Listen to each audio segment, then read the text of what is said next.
Hi everyone, welcome to another Fireside chat. I'm very excited to be joined today by Mayank Yadav, product lead at Facebook, and he is also leading the Product Manifesto with us, and that's exactly what we're here to chat about today. Mayank, thank you so much for joining us. Great to be here, Ellen. So let's dive right in. I would love to know a bit more about your personal story. How did you get started in the crazy world of product? Oh wow, personal story. It was literally an elevator pitch in an elevator. So I was coming back from a interview which I did not crack in New York for an internship, and in the elevator I met someone. And I was telling him, "Dude, I did not crack this interview, and I'm pretty interested."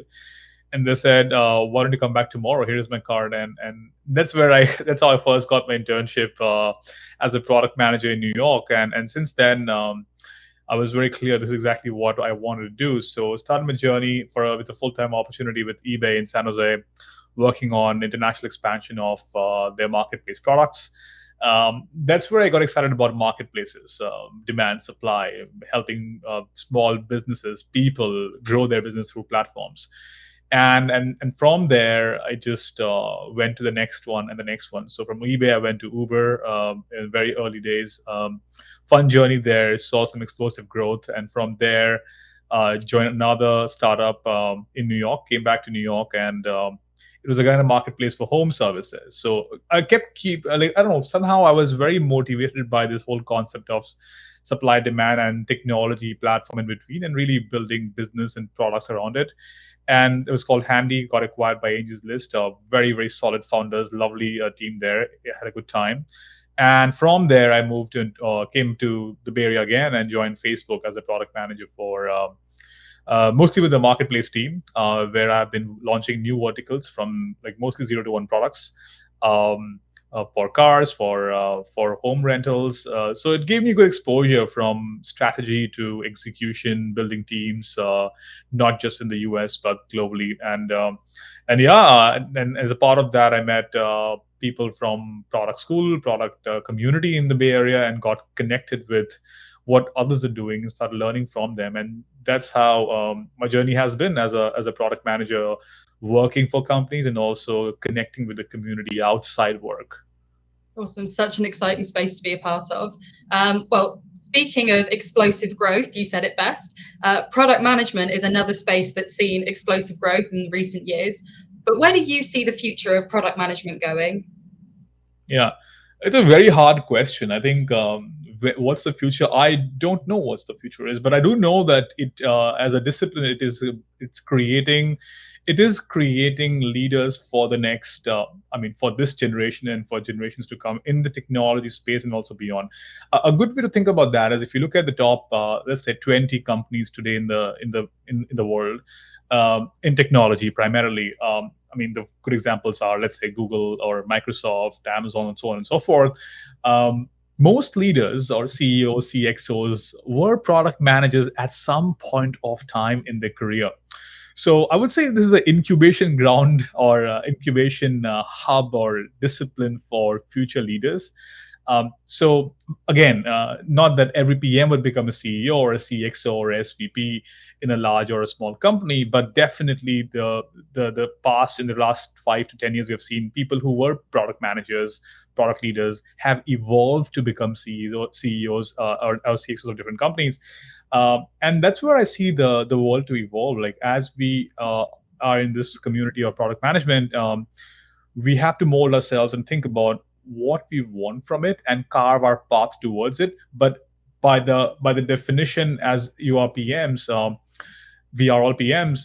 The chances of us leading something big, because of the exposure we get in technology companies to work with multiple disciplines, working on discovery, strategy, execution from all perspectives, sets people for success as leaders in the future. So I would say incubation ground for future leaders, not just as product heads, but company heads where this is headed. Of course, the discipline may have different milestones, how to get there, and what can help us to be on that track if you're interested. But I would say it's an incubator for future leaders in technology. Absolutely. I mean, we've been seeing the link between product management and leadership just strengthen and strengthen throughout the last few years. So it's definitely the way that it's going, an incubator. It's a good way to say it. So I'm dying to dive into Product Manifesto, which is what we're here Yeah, to talk about. yeah, And let's start with every product manager's favorite, the why. What's the yeah. why of the Product Manifesto for you, and what drew you personally to the Product Yeah. Manifesto project? No, that's a great question. It's always good to start with the why. As I said, like as a part of my work, I was traveling, internationally, meeting people while I was working as well.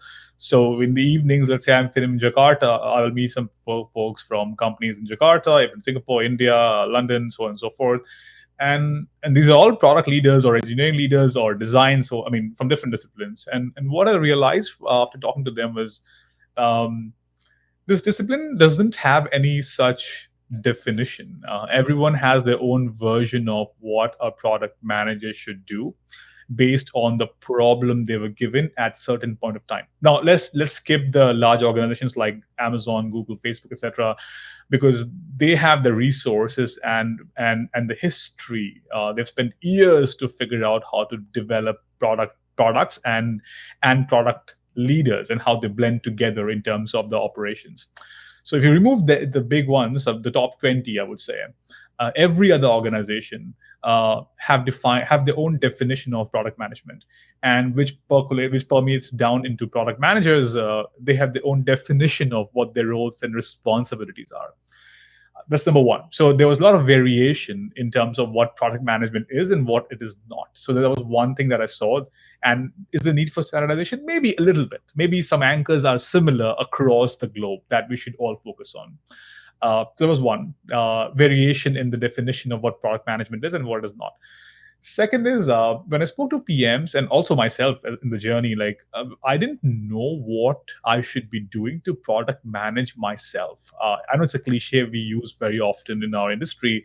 What I mean by that is we are so excited about building something, we forget about how to get better at the job, and we just focus on solving that specific problem, thinking that if I just do that, I will become better at my job, which is not wrong. It's definitely right, but that will make you 50% better because you know how to solve that problem, but you don't know how to become a better product leader. So, and when I spoke to people, I was asking them, how can I become a better product leader? It's a vague question. There are too many things going on.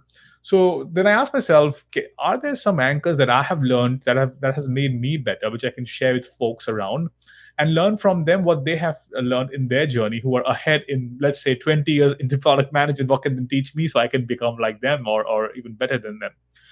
So there's a need for clarity on what are the key things a product manager, product leader, whether in their early career or later career, mid career, should think about as they travel this journey of product management. Now, we're not saying if you use this as a recipe, you will get to become the CEO of a company, but it's better than having a white sheet of paper in front of you and not knowing what to do. So the whole idea was, let's go back and learn from people, come back and figure out a very simple way of communicating. If you do these 10 things, you can get at least 20% better at your job, or you can level up to a senior PM or a principal PM or a head of product or become a better head of product.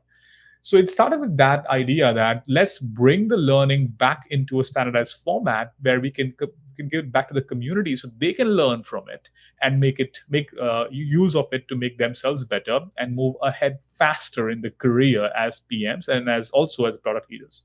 That's number two. So one is variation of what the definition of PMs, PR product managers, in different countries, different companies. Second was how can we standardize the learning and dissipate that with the community so we can all share and learn. And third, for me personally, was, to be honest, I can't do this by myself. This is not my idea, right? It's a community idea. So if I work on this, I'll get the opportunity to meet very interesting people and learn from them. So the working group, it's not Mayank's idea, by the way. It's like we are a group of, I think, 10 to 15 people working on this. And then we went to the community and talked to them. In this process, I learned so much in building this whole thing. So that excitement of working in a group of very smart people from different disciplines for me was, I call it like making a movie with top stars in the movie. You don't know each other, but you get together and you say, you know what, let's go build something cool. And that's what my motivation was. These three things, and the last one was super important, that I could work with some cool people and build something awesome. Absolutely. And seeing the journey of the working group and how you've all collaborated together with the community has been a wonder to behold.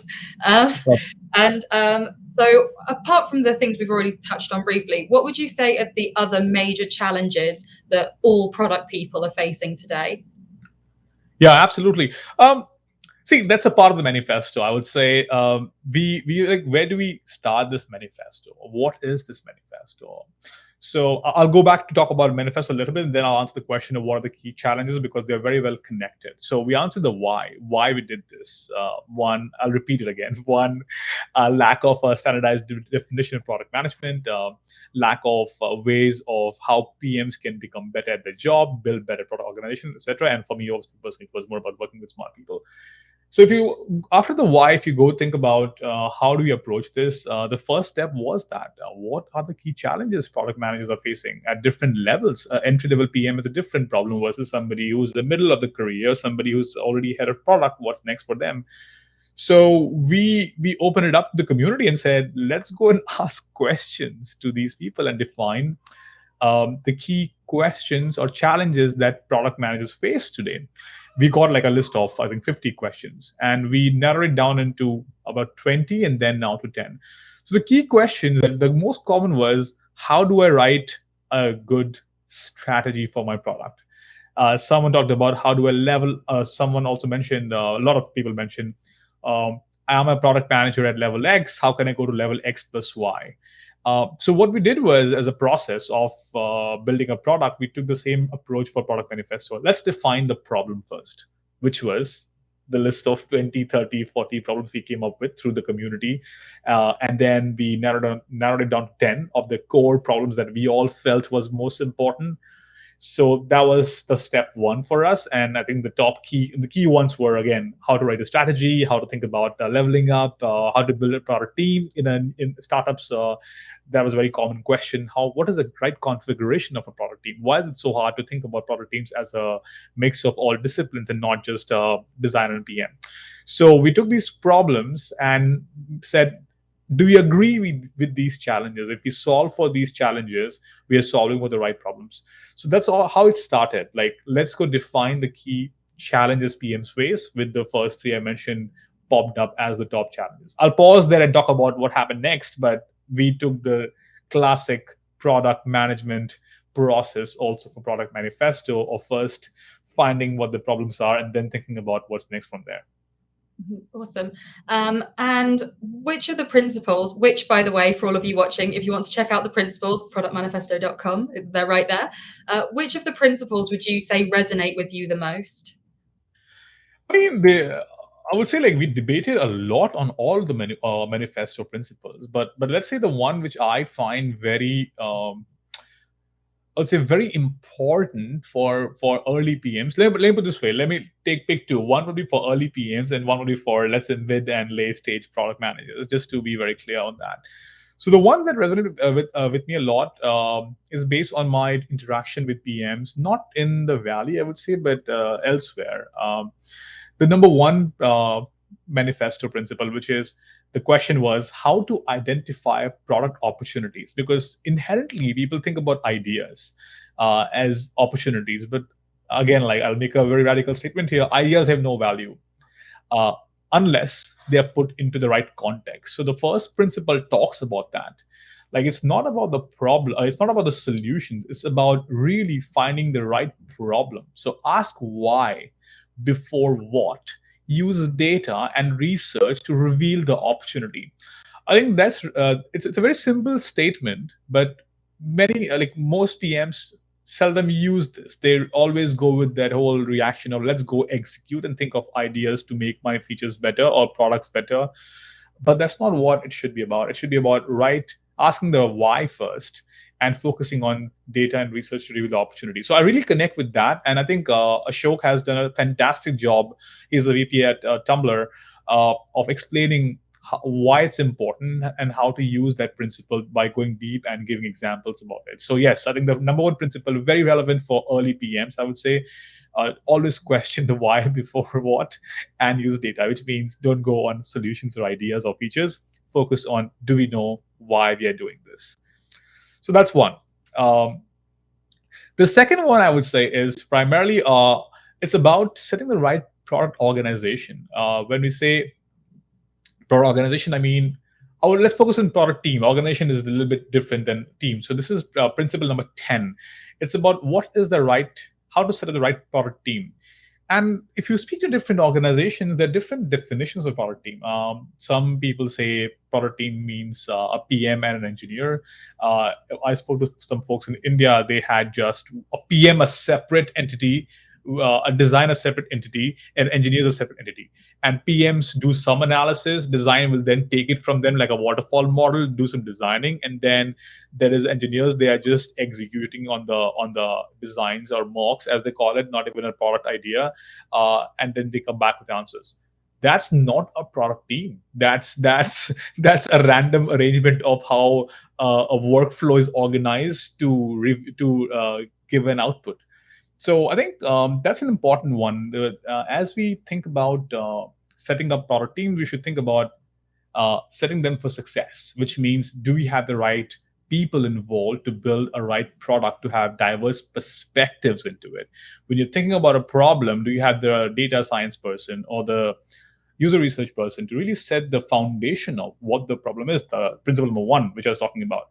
Then you need to have people in the room, that is the engineers, designers, marketing people, depending upon your organization, or sales folks, sales people, to really come up with solution that is more holistic versus very myopic from a PM perspective only or design perspective only. So I think that's where the recipe of building a good product starts. And as you're head of product or director of product management in a different organization, setting up this right structure is super important, because you can set up a structure that you think is right, but if it's not diverse enough and it doesn't have the right stakeholders involved, it will not result in a right solution. And so I think the number one and number 10 principles are the ones that really resonate with me, and I would really push people to think about it. And now that the manifesto is out there in the world and it's being signed and it's being shared, what's the reaction been like to the manifesto? What has the community had to say about the manifesto? Absolutely. So the reaction has been pretty fantastic. Like, we were quite amazed by the reaction so far. We were number one in Product Hunt on October 7th or 8th, I believe, the day we launched. So that was pretty satisfying. Like, I'm not saying that's the metric that we measure to say it's working. I would say it's satisfying. People are at least looking at that, reading it. So that's number one. So there is some sort of early traction that we're seeing in our product launch language. Do we have a product market fit?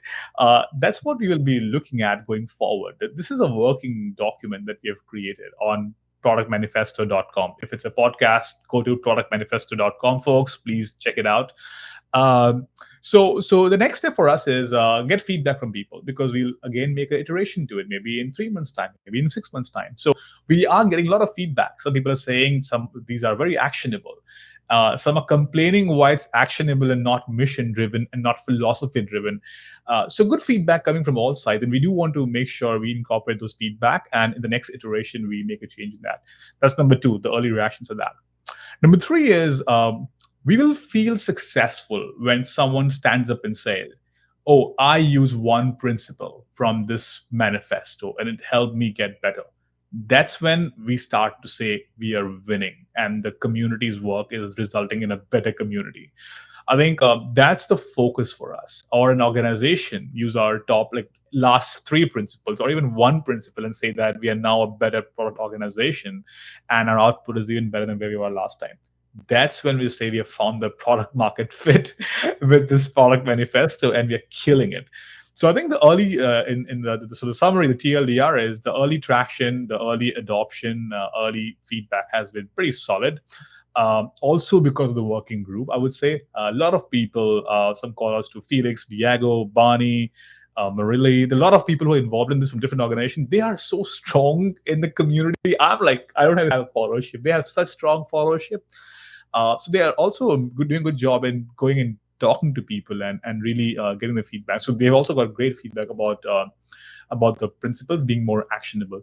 So far so good, but of course we're looking for more critical feedback, and then we'll go back and iterate based on that. But again, we are waiting for the real action stories coming out, and that's what we'll be more excited about. That yes, it has made an impact in people's life in some form or the other. So as that's one of the major success markers for the manifesto, is people using it in their day-to-day work. How would you suggest that people go about that? And if they've read the manifesto, they obviously love it because it's amazing. How would you recommend that people start implementing the principles in their day-to-day? Yeah, I think these principles will not. So we have 10 principles. We made it again. We took the product management approach here. We said, what is the problem? Okay, list the problems. Who are the users? We segmented the users into multiple buckets: aspiring PMs, early PMs, mid-level PMs, product leaders, and so on and so forth. So we are addressing multiple PMs from our manifesto, and then what are the key challenges in the each buckets that we can map to, and then figure out the top ones, and then focus on the solution. That was our approach there. So the reason I'm telling you this is, not every manifesto will connect with every person. So as long as one person, let's say an aspiring PM, reads this and can use one principle to take the leap of faith and say, yes, let's go do it. Let's take an example. So for instance, let's change the aspiring PM story. Let's say I'm a PM working on my strategy, and for the next year, January is starting, right? So for the next half, let's say, and they focus really on the why, and read the blog that Ashok has written, and use that principle to focus on the why to set a very strong foundation for their strategy. I think that's what winning is. We don't want people to use every principle in their daily operations, but based on where they are in their career or in their actual work, if they pick one principle and really understand it, see the example, and go execute on it, I think they will see some success there. When that happens, yes, that's how we will feel satisfied. And also I will see that's how they should be using it. Pick one that works for you or you connect with remotely. Read more about that and see how you can apply it. If you can't, ping us. We are happy to help. I'm happy to connect on LinkedIn as well with some feedback. But that's how I would go about that. Don't think of applying everything, because that's not how it is meant to use for. Yeah, you're not going to sit down at breakfast with the 10 principles and say, okay, I'm going to do this one, and then I'm going to do this one, and then I'm going to do this one. Definitely doesn't work like that. Absolutely. So one of the things that I've been talking about in the fireside chats with some of the other members of the working group was the process of building this. Well, we've built it like a product, this manifesto. The process of building this product in front of a huge product community. I imagine it's kind of like painting something for Picasso, where your audience knows exactly what you're doing and they're watching your every step. What's that process been like for you? Because I know that we've made the roadmap public so people can follow along with how we're building this thing. What's that been like for you? Look, we never knew what this would be. We don't even know even today what this would be. We didn't even know what the process was when we first started. So I think the idea was that there were some principles we started our conversation in the first couple of meetings with the working group. Number one, it will be by the community. So we'll always ask for feedback. We'll always accept feedback. If they say this sucks, it sucks, because it is what it is, So it was that, it has to be for the community, by the community.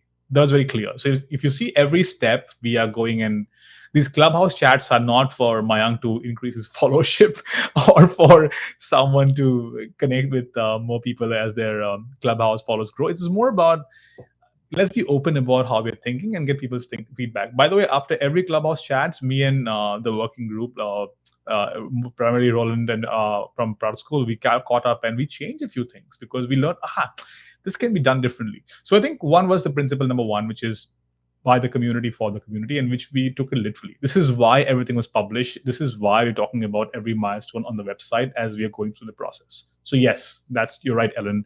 This is why we had it published. Number two was we were very clear that this will not be a theoretical book about product management. It's not about product management. It has to be very, very actionable. Look at the way it's positioned. If you look at the first principle, ask why. It starts with an action. Derive goals. Frame the story. Asking you to take an action versus giving you a theory. Oh, goals are important because no, we're not doing all that. We will make it super, super actionable. The moment you read it, it connects to you. Okay, I should do this. So that was the second principle, that make it actionable. And the last principle was, it'll always be an open work in progress effort from us. It'll never be a closed, done and dusted product. So with those three principles, we started our journey, and everything you see today is an output of those principles. Whether the Clubhouse chats, whether we have examples that bring life to the principle, because principle itself makes no sense. So we had these product leaders from Google, Tumblr, etc., who wrote these principles as with their own examples to explain what those are. So again, like, those three principles made our thinking very strong, and those were the anchors that guided us towards the end state where we are today. So we've just got time for one last question, and it's a nice future thinking question, which is always a good note to end on. Where does the manifesto go from here? I mean, I touched upon that a little bit. So I think from how we see it, one, it's a working manifesto. So we'll keep iterating with more feedback. So think of a new version coming out in some few months, or based on what feedback you get. Number two is the focus would be on success. Success has someone used it and found value. Let's go meet them. Let's understand how it happened. If not, let's connect with people, handhold them, and see if we can help them use some of the principles to make their life better. So I think the focus more would be on really going deep and making this a reality in terms of rubber meets the road, where people are using this. So working with small organizations, I'm happy to mentor a few of them. I've made it very openly, been talking about that. If there are people who setting up new organizations, can they use the manifesto to make it better? So I think it'll be more on actions now versus publishing, and see where the gaps are and where the success are. And after that, we'll amplify what's working and close the gaps where we are finding any gaps there. And lastly, I do think there's something about expanding on this, like principle, like for instance, the principle on derive goals from user problems and the broader team mission. We have one example. I think more examples make us better. Like, case studies give you real perspective. So as we do more of number two, that is implement these principles, we'll start publishing more of examples in future based on how we see the success, and then let people understand what are different ways of using the principles. Because right now we have given one example from one product leader. Maybe in future we'll come up with more examples and give a depth of knowledge on different applications, or one for a B2C product, one for a startup, one for a large organization, and so on and so forth. So that's the evolution of this. But we will be on the forefront on promoting this, making it super actionable, helping people understand each principle. So if you have someone who wants to talk about the principle in their organization, we would love to connect with them. So hit us up on, or talk to, just drop an email on LinkedIn. Happy to connect and talk about the manifesto there. Fantastic. Thank you so much for all of your insights. This has been such a great deep dive on the Product Manifesto. To anyone who watched all of that and has no idea what we're talking about, head to productmanifesto.com, the place to check it out. Get involved, sign it, share it, send it to everyone you know, even if they're not in product. I'm sure they'll love that. Mayank, thank you so much for joining me. It's been an absolute pleasure. My pleasure too. Thank you so much, Ellen.